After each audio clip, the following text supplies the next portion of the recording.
Hello friends, ये देखते हैं काफ़ी इंपॉर्टेंट क्वेश्चन है जो कि हमारा चैप्टर क्वाड्रेटिक इक्वेशन से है। ये क्वाड्रेटिक इक्वेशन के क्वेश्चंस कई बार कॉम्पिटिटिव एग्जाम्स में पूछे जाते हैं, तो हमें ये देखना है कि इस प्रकार के जो क्वेश्चंस आएंगे हमें किस तरीके से सॉल्व करना है और इसको कैसे इसका आंसर निकाले जाएं। तो इस क्वेश्चन को सॉल्व करने के लिए देखें, सबसे पहले find the value of x. इस इक्वेशन के अंदर हमें एक्स की वैल्यू को फाइंड आउट करना है। तो सबसे पहले ये आपका जो है 9 की पावर x + 2 है, माइनस में 6 इंटू 3 की पावर x + 1 के इक्वल है। तो आप ध्यान दें, इसमें कुछ फॉर्मूलों का प्रयोग हो जो कि एक्सपोनेंट के बेसिक्स फॉर्मूले होते हैं। a की पावर m इंटू a की पावर n इक्वल टू हो जाता है a की power m plus n। Second formula होता है a की पावर m होल की पावर n, तो इस केस में पावर आपस में मल्टीप्लाई हो जाएगा, तो हो जाएगा a की पावर m इंटू n। इसमें दो फॉर्मूले हैं और दो इनका कॉन्सेप्ट्स का प्रयोग किया जाएगा और सॉल्व को सॉल्व किया जाएगा। तो जैसे देखिए किस प्रकार से सॉल्व किया जाए। सबसे पहले आप देखें यहाँ पे 9 की पावर x + 2 है, यानी कि ये इस फॉर्म में है, a की पावर m प्लस n में, तो इसको हम इस प्रकार से ब्रेक कर देंगे। तो ये यहाँ पे हो जाएगा, ये आपको हो जाएगा 9 की पावर x इंटू 9 की पावर 2 माइनस 6। यहाँ पे 3 को भी ब्रेक कर सकते हैं, ऐसे आप 3 की पावर x इंटू 3 की पावर 1 और प्लस 1 इक्वल टू 0। अब आप ध्यान दें, इस चीज़ को करने के लिए अब आपने क्या करा, इसको हम लिख सकते हैं 3 की पावर 2 की पावर x। यहाँ पर हो जाएगा आपका 81, ये हो गया 6 और 3 आप मल्टीप्लाई करेंगे 18 हो जाएगा। यहाँ पे लिख सकते हैं 3 की power x plus 1 equal to 0। यहाँ तक आपका सॉल्व हो गया है।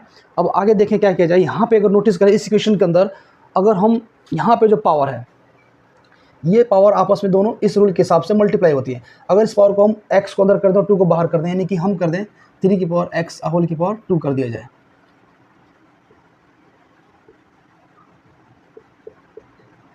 इससे कोई फर्क नहीं पड़ेगा, क्योंकि आप 2 को x से मल्टीप्लाई करें या फिर x को 2 से, सेम चीज़ है। तो इससे फ़ायदा हमारे को ये होगा कि देखिए इस इक्वेशन का 3 की पावर x यहाँ पे भी और 3 की पावर x यहाँ पे भी है, तो हम लेट करेंगे, लेट पुट 3 की power x equal to y put कर दिया जाएगा। तो इस इक्वेशन में क्या हो जाएगा, जहाँ पे 3 की पावर x है वहाँ पे ये 3 की पावर x और यहाँ पे y पुट कर देंगे। यहाँ पे हो जाएगा y का स्क्वायर, यहाँ पे 18 आ गया, ये आ गया 18 और यहाँ पे हो गया y प्लस 1 इक्वल टू 0। इस प्रकार से आपकी इक्वेशन बन गई है। तो इसको हम लिख सकते हैं 81 y स्क्वायर माइनस 18 y और प्लस का 1 इक्वल टू 0। ये आपकी क्वाड्रेटिक इक्वेशन बन गई है और इस क्वाड्रेटिक इक्वेशन को हम मिडिल टर्म स्प्लिटिंग मेथड से सॉल्व करेंगे और y की वैल्यू को कैलकुलेट करेंगे, उसके द्वारा फिर x की वैल्यू हम निकाल लेंगे। तो इसको नेक्स्ट देखते हैं आगे।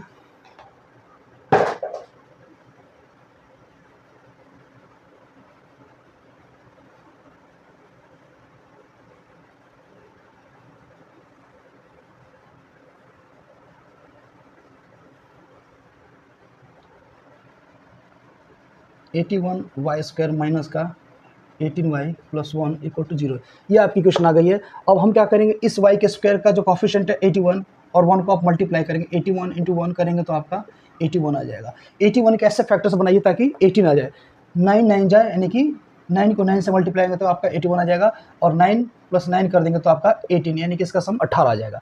तो इस प्रकार से इसके फैक्टर बनाए जाएंगे। तो ये आपका हो जाएगा 81 y का square 9y plus 1 equal to 0। अब आप यहाँ से कॉमन ले सकते हैं, आपका कॉमन क्या आएगा 9y, तो ब्रैकेट में 9y बच जाएगा और यहाँ पे 1 बच जाएगा। यहाँ पे आप -1 कॉमन ले लें, 9y - 1 इक्वल टू 0। अब आप ये चीज़ यानी कि 9y - 1 और ये आपका 9 - 1, यानी कि ये आपका फैक्टराइजेशन हो गया और फैक्टर बनने के ये सॉल्व हो गया।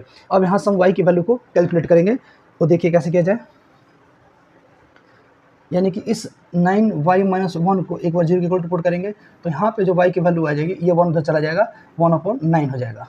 और यहाँ पे भी 9y - 1 इक्वल टू 0 करेंगे, 1 को उधर एक बार लेकर उठा के, तो 9y इक्वल टू 1 और y की वैल्यू आएगी 1/9। यानी कि दोनों ही को सोल्यूशन, दोनों केस में सोल्यूशन निकालने पे y की वैल्यू आपकी 1/9 आएगी। अब नेक्स्ट देखते हैं इसको क्या करना है कि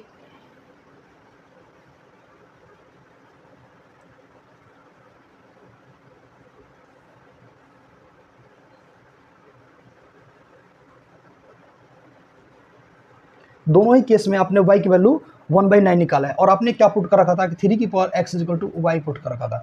तो यहाँ पे 3 की पावर x इक्वल टू हम y, यानी कि y की वैल्यू कितनी निकाली आपने 1/9, ये निकाल लिया। 3 की पावर x हम 9 को लिख सकते हैं 3 की पावर 2, और यहीं पे नेक्स्ट प्रोसेस में देख लें, ये 3 ऊपर जाएगा, यानी कि 3 की पावर x और हो जाएगा 3 की पावर -2। जब ये चीज़ ऊपर जाएगी पॉजिटिव और नेगेटिव हो जाएगी। तो इस केस में ध्यान दें, दोनों साइड बेस सेम है, एक्सपोनेंट के रूल के हिसाब से ये आपका लेफ्ट हैंड साइड है राइट हैंड साइड है, तो बेस सेम है, तो बेस से बेस कैंसिल आउट हो जाएंगे आपके।